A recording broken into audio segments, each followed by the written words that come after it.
Hello friends, இன்றைக்கி பார்க்க போகிறது என்ன அப்படின்னா ஹோம்மேட் குல்ஃபி எப்படி செய்கிறதுன்னு பார்க்க போகிறோம். வாங்க எப்படி செய்கிறதுன்னு பார்க்கலாம். ஃபஸ்ட் தேவையானது 3 கப் அளவு பால் வந்து எடுத்திருக்கேன். அடுத்து 1/4 கப்பு சுகர், அடுத்து பிஸ்தா, ஆல்மண்ட், அடுத்து ஏலக்காய் வந்து உள்ளுக்குள்ள இருக்கிற மாதிரி எடுத்துகிட்டு கார்ன்ஃப்ளவர் 2 ஸ்பூன், ஃப்ரெஷ் க்ரீம். இப்போ வந்து ஆல்மண்ட், பிஸ்தா, ஏலக்காய் வந்து அரைச்சிக்கலாம். 3 கப்பு பாலை வந்து நம்ம ஃபஸ்ட் காய்ச்சிக்கலாம். நம்ம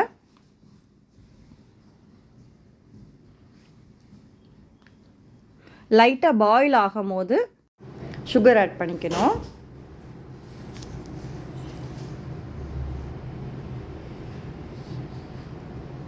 இப்போ தான் நம்ம 3 கப்பு பாலையும் வந்து ஆட் பண்ணியாச்சு.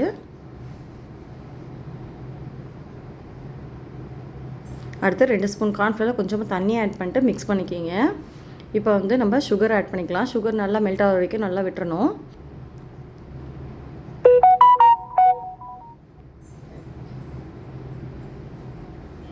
அடுத்து கார்ன்ஃப்ளவர் கரைச்சதை வந்து ஆட் பண்ணிக்கிங்க.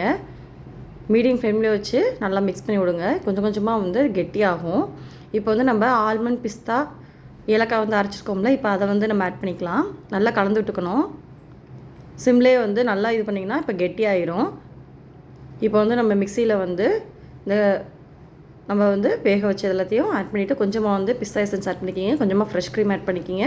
அரைச்சதுக்கப்புறம் நம்ம வந்து ஐஸ்கிரீம் மோல்டில் வந்து இதை ஊற்றிக்கலாம். ஊற்றிட்டு ஒரு 8 மணி நேரம் வந்து ஃப்ரீசரில் வச்சுருங்க.